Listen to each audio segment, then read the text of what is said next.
Fala galera, mais uma aula sobre evolução. Puxa a vinheta, Charles Darwin.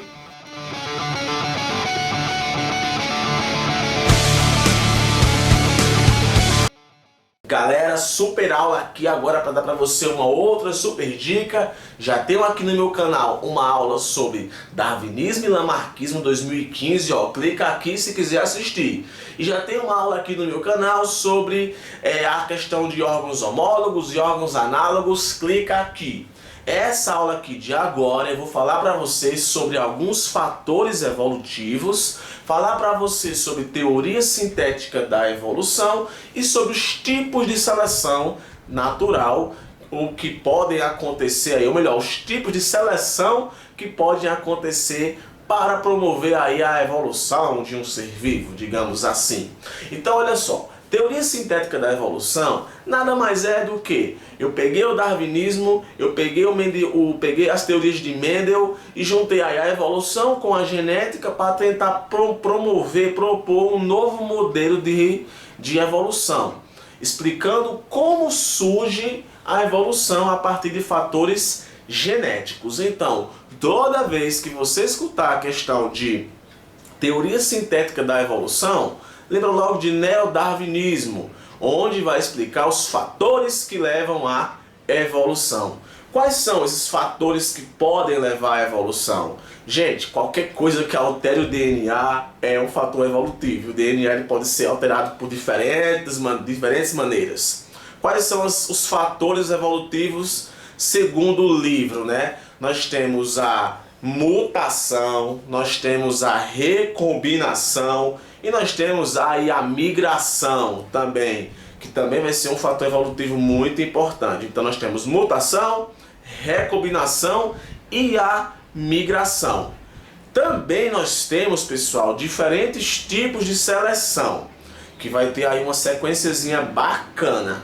Para você entender esse negócio sem você ficar se confundindo, vou mostrar para você através de uma imagem aí os fatores evolutivos do tipo recombinação, mutação, migração, e vou estar mostrando para você também aí a questão dos tipos de seleção, direcional, disruptiva, e você vai ver aí que é um negócio bastante legal que cai muito em prova. Então, se liga nesse slide aí para você copiar, porque se tu não copiar, tu vai levar o murro. Valeu? Se liga aí. Show! Comigo aqui então conhecer alguns fatores evolutivos que hoje em dia nós sabemos graças às teorias sintéticas da evolução.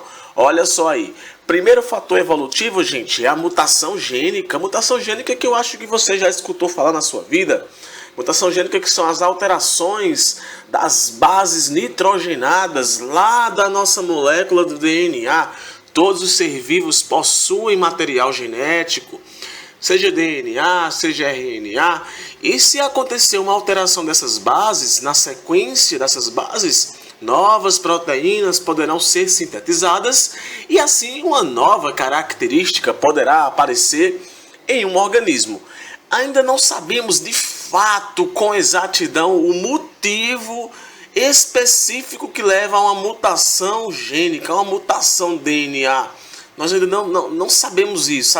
Sabemos assim, alguns fatores que podem levar à mutação gênica, mas assim, de fato, não existe ainda assim um estudo que esclareça com exatidão o motivo que ocorre essa alteração na sequência das bases nitrogenadas do DNA. Mas enfim, esse aqui é um dos principais fatores evolutivos. Então, graças a esse fator evolutivo, novas características podem aparecer no ser vivo. Uma outra característica naturalmente que acontece entre os animais, os vegetais, os seres vivos, é a recombinação gênica. É isso aí, a recombinação de material genético, né? O que vai aumentar a variabilidade genética entre as espécies.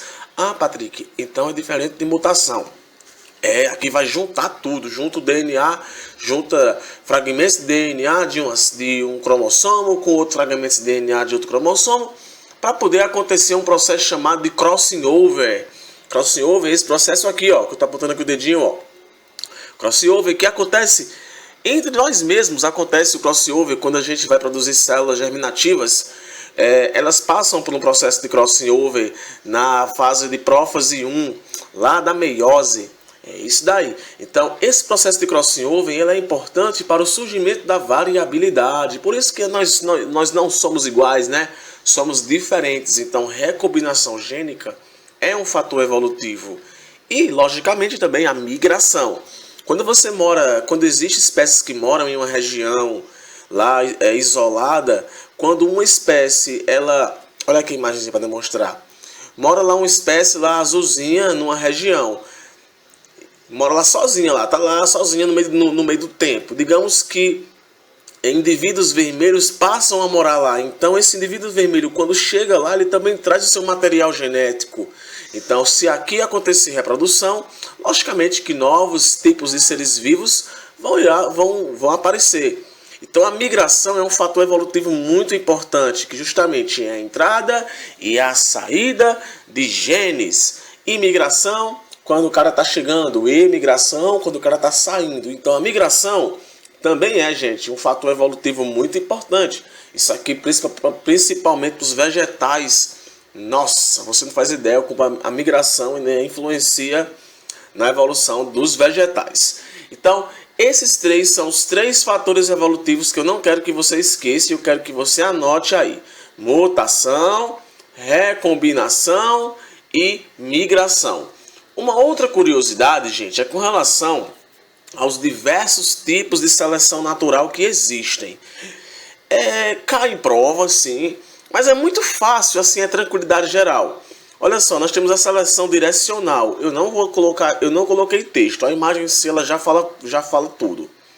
A seleção direcional, gente, é aquela seleção onde, ao longo do tempo, uma característica extrema vai aparecendo, tipo, ele vai ficando muito alto. Isso aqui é só para demonstrar que durante o tempo essa espécie aqui foi ficando muito alta. Então, é o que ocorre na seleção direcional, para demonstrar que ao longo do tempo apareceram mais características, então subiu. Um outro tipo de gráfico também legal é a seleção estabilizadora, o próprio nome está dizendo, né? É aquela que estabiliza. É aquela que é contra valores extremos, nem alto e nem baixo. Aquele valor intermediário, né? Aquele indivíduo médio. Ao longo do tempo, foi sobrevivendo apenas os indivíduos médios. Ou seja, está vendo aqui, ó, quando chegou o pico, voltou a diminuir. Justamente porque é a favor de uma estabilização, de uma característica mediana. Então, uma seleção estabilizadora. Temos também uma seleção chamada de disruptiva. É uma seleção que ela é a favor de valores extremos, altos, baixos. Então, no lugar de ser que nem a estabilizadora, que era valores médios, aqui são valores altos, valores baixos.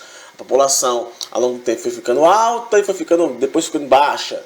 Então, isso aí é uma seleção disruptiva. Eu falo isso rápido, pessoal, porque isso é mais para você saber que isso acontece.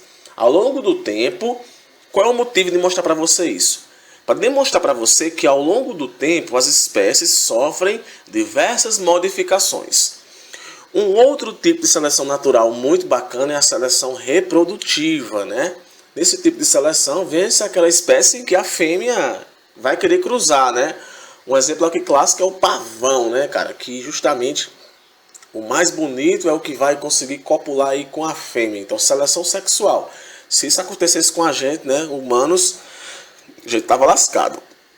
E um outro tipo aqui de seleção, estou solucionando agora. Outro tipo aqui de seleção é a seleção artificial, que é aquela seleção onde o homem é quem comanda, né? Então aqui eu coloquei um vegetal para demonstrar que hoje em dia o homem ele consegue fazer a manipulação de cruzamento entre vegetais. Isso aqui também acontece com animais. Então nós temos aí a seleção sexual e a seleção artificial.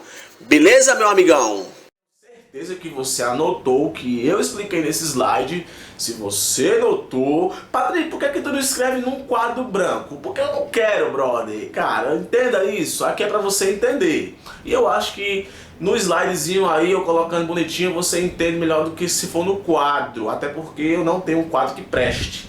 E quando eu tenho aula aqui com quadro, a qualidade do pincel não fica muito boa. Mas quem sabe em breve eu vou estar aí com um quadro só o filé para gravar para vocês aulas eu escrevendo. Mas não se engane não, viu? Eu também dou aula escrevendo, porque com o slidezinho para você notar fica bacana. Então se você gostou da aula, dá o like, não esquece de curtir, compartilhar e comentar. E é isso daí. Valeu!